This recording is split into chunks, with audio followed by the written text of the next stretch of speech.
Here, may God bless the United States of America, and may God bless all who cherish human freedom. Thank you.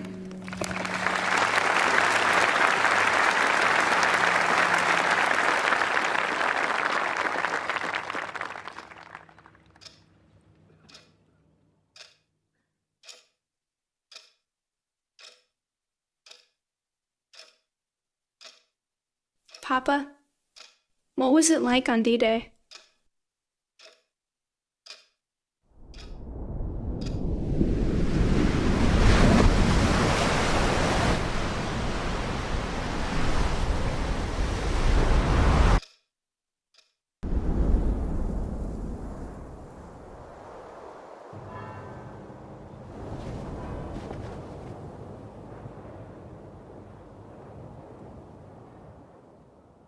And it gets to me thinking about it. But as I look over those crosses, I see people standing up, even waving. I am not a hero, I just did my job. The real heroes are laying here on the cemeteries. These are our heroes, and we should never forget them.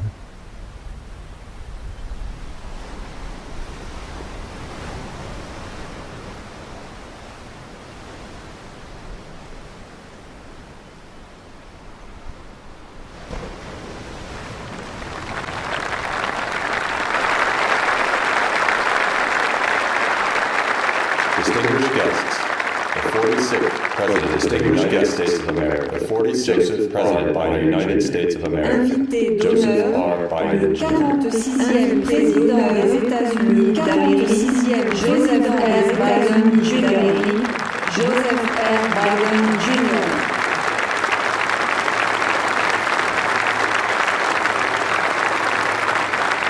The hour had nearly come.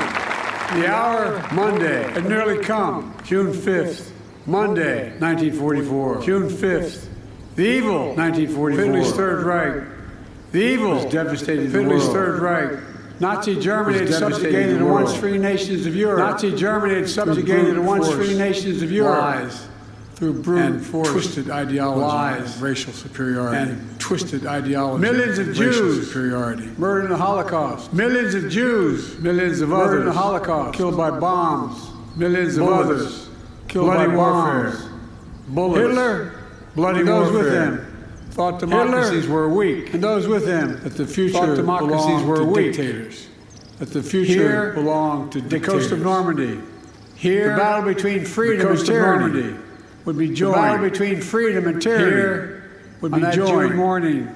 Here, the testing was at hand. On that June morning, President Macron was at hand. Mr. Macron, Secretary Austin, President Secretary Blinken, Mrs. Macron, distinguished guests. Secretary Austin, Secretary Blinken. Most of all, distinguished guests. Veterans. Most of all, who met that test. Our honored veterans.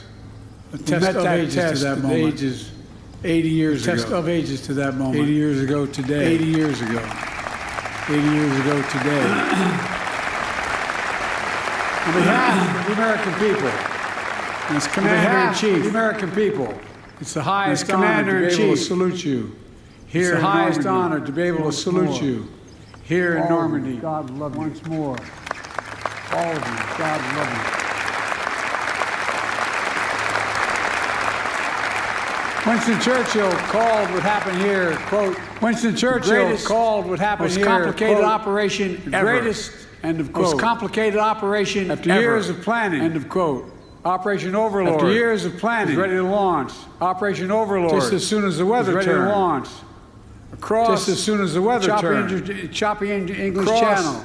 The choppy Supreme Commander of the Allies, Dwight D. Eisenhower, waited. Supreme Commander of the Allies, Dwight D. Eisenhower, waited. Of its kind.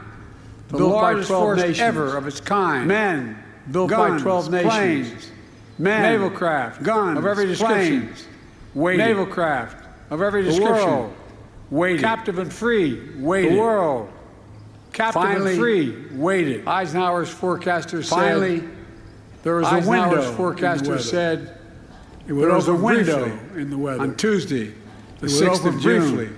On Tuesday, the 6th of June. the options and gave the order. Wade the options. At dawn and gave the order. Allies would strike. At dawn, the great crusade would strike to free Europe from tyranny would begin. The great crusade to free Europe from tyranny would begin. General Eisenhower drove to the English town of Newburgh. General Eisenhower drove to the English town of Newburgh, 101st Airborne, to visit paratroopers of the 101st Airborne from all over America.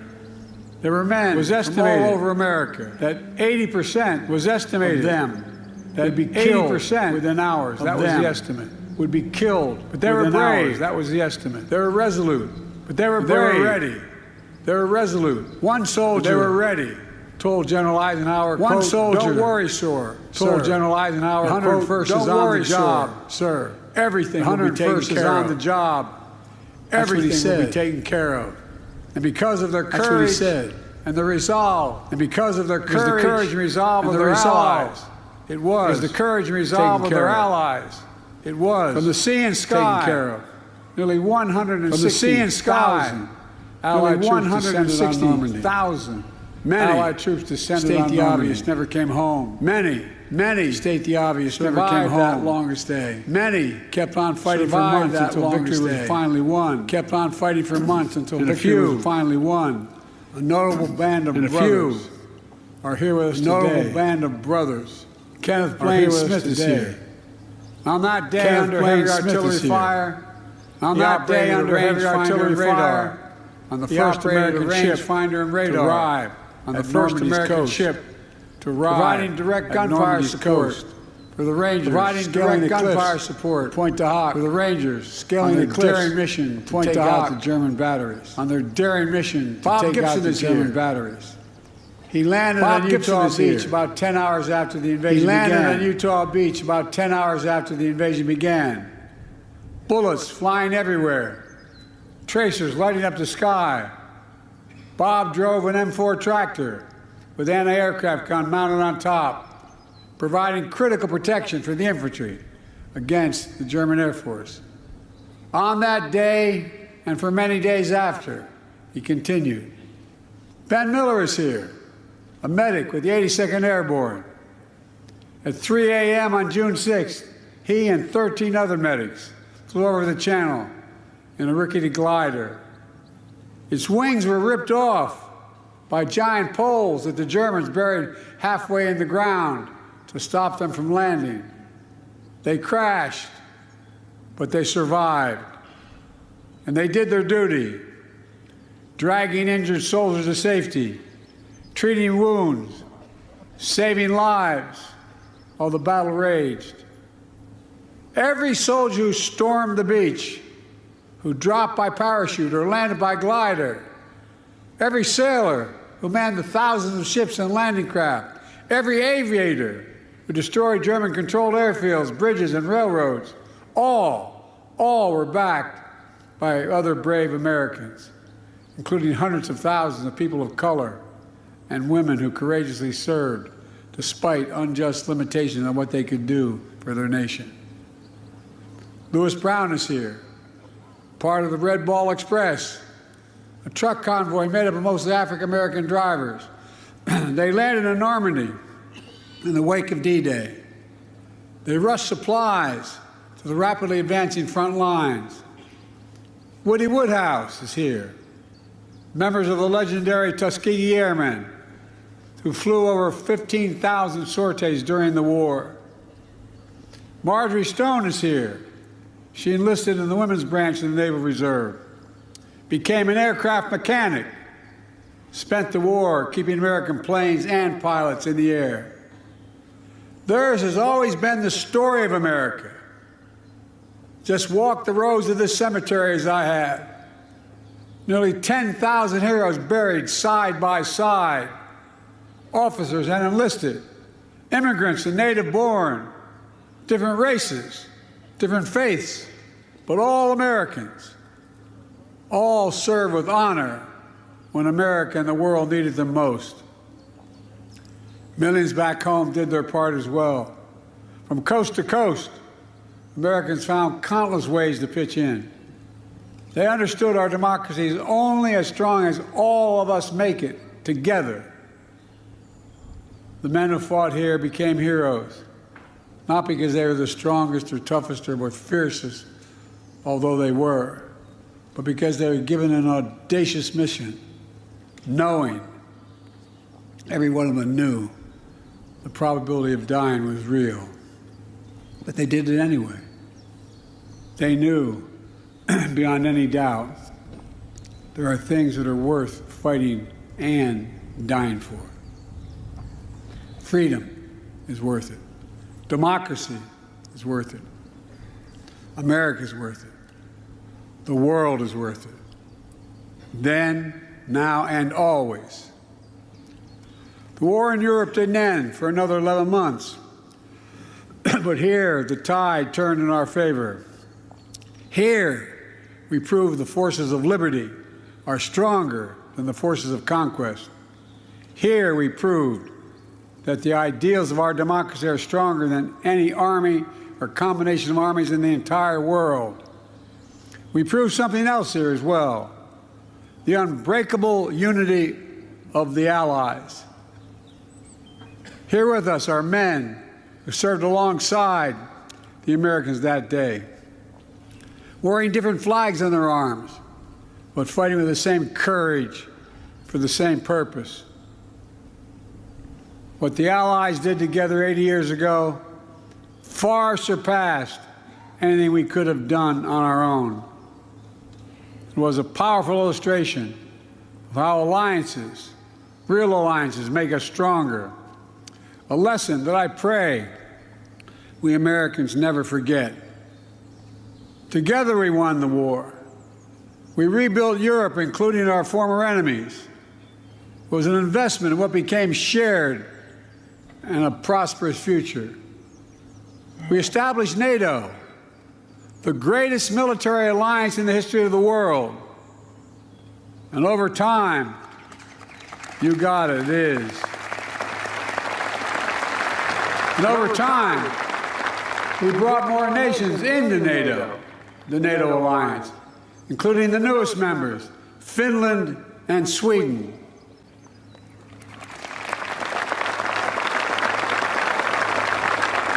Today, NATO stands at 32 countries strong, and NATO is more united than ever, and even more prepared to keep the peace, deter aggression, defend freedom all around the world.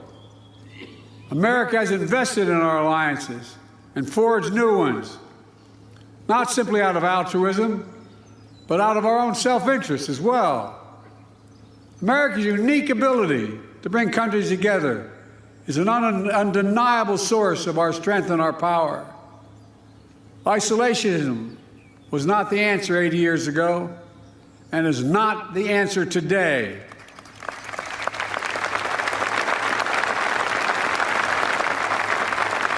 We know the dark forces that these heroes fought against 80 years ago. They never fade. Aggression and greed, the desire to dominate and control, to change borders by force, these are perennial. The struggle between a dictatorship and freedom is unending. Here in Europe, we see one stark example. Ukraine has been invaded by a tyrant bent on domination. Ukrainians are fighting with extraordinary courage, suffering great losses, but never backing down.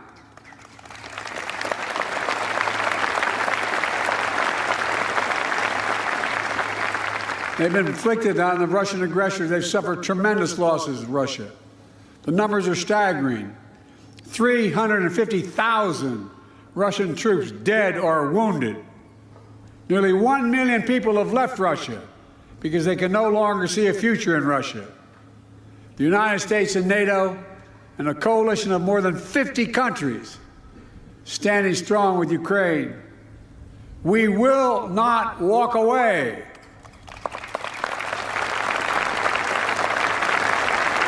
Because if we do, Ukraine will be subjugated, and it will not end there. Ukraine's neighbors will be threatened. All of Europe will be threatened.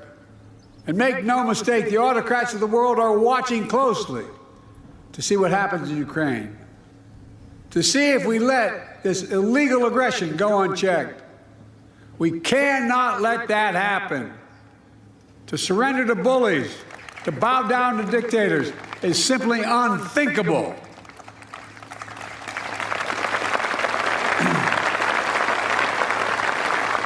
Were we to do that, it means we'd be forgetting what happened here in these hallowed beaches. Make no mistake, we will not bow down. We will not forget. Let me end with this. History tells us freedom is not free. If you want to know the price of freedom, come here to Normandy. Come to Normandy and look. Go to the other cemeteries in Europe where our fallen heroes rest. Go back home to Arlington Cemetery. Tomorrow, I will pay respects at Pointe du Hoc. Go there as well and remember, the price of unchecked tyranny is the blood of the young and the brave. In their generation, in their hour of trial, the Allied forces of D-Day did their duty. Now the question for us is, in our hour of trial, will we do ours? We're living in a time when democracy is more at risk across the world than any point since the end of World War II, since these beaches were stormed in 1944. Now we have to ask ourselves, will we stand against tyranny, against evil, against crushing brutality of the iron fist? Will we stand for freedom? Will we defend democracy? Will we stand together? My answer is yes, and only can be yes.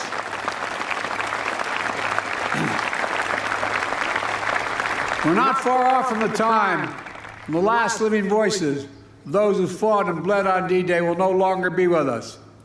So we have a special obligation. We cannot let what happened here be lost in the silence of the years to come. We must remember it, must honor it, and live it. And we must remember the fact that they were heroes here that day does not absolve us from what we have to do today. Democracy is never guaranteed. Every generation must preserve it, defend it, and fight for it. That's the test of the ages. In memory of those who fought here, died here, literally saved the world here, let us be worthy of their sacrifice. Let us be the generation that when history is written about our time, in 10, 20, 30, 50, 80 years from now, it'll be said, when the moment came, we met the moment. We stood strong. Our alliances were made stronger. We saved democracy in our time as well. Thank you very much, and may God bless you all, and may God protect our troops. Thank you.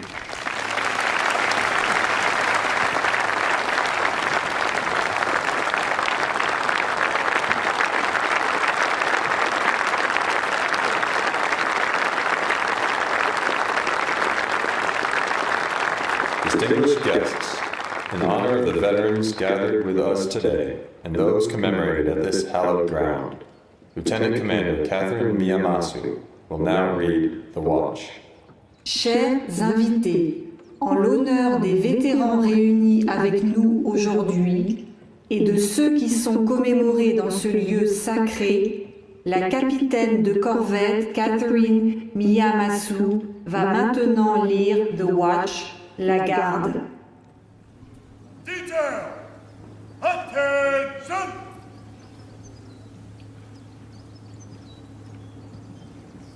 Center! Face! When a sailor retires, it is traditional that a younger service member read the watch. Today, we want to read the watch for all World War II veterans here today, both behind us and all around us. 80 years ago, these sailors stood the watch. While some of us were in our bunks at night, these soldiers stood the watch. While some of us were in school learning our trade, Marines, airmen, and coasties, stood the watch. Yes, even before some of us were born into this world. The men behind me and their brothers and sisters who lay before me stood the watch. In those years, when the storm clouds of war were seen brewing on the horizon of history, they stood the watch. Many times, they would cast an eye ashore and see family standing there, needing guidance and help, needing that hand to hold in those hard times. But still, they stood the watch. They stood the watch 80 years ago. They stood the watch so that we, our families, and our fellow countrymen and women can sleep soundly in safety each and every night, knowing that these veterans stood the watch. Today, we are here to say, World War II veterans, the watch stands relieved. Relieved by those you have trained, guided, and led. American World War II veterans, you stand relieved. We have the watch. Present! Arms!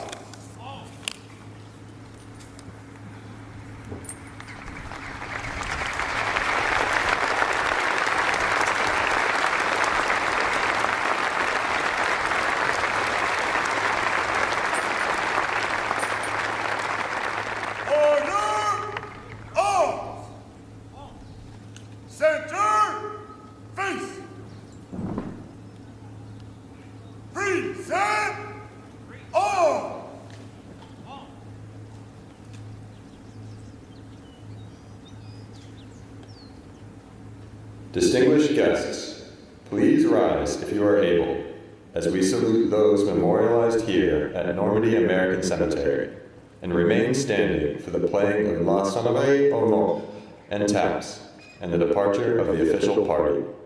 Chers invités, veuillez vous lever si vous le pouvez pour saluer ceux qui sont commémorés ici au cimetière américain de Normandie et rester debout pour l'interprétation de la sonnerie aux morts et de taps et pour le départ de la délégation officielle.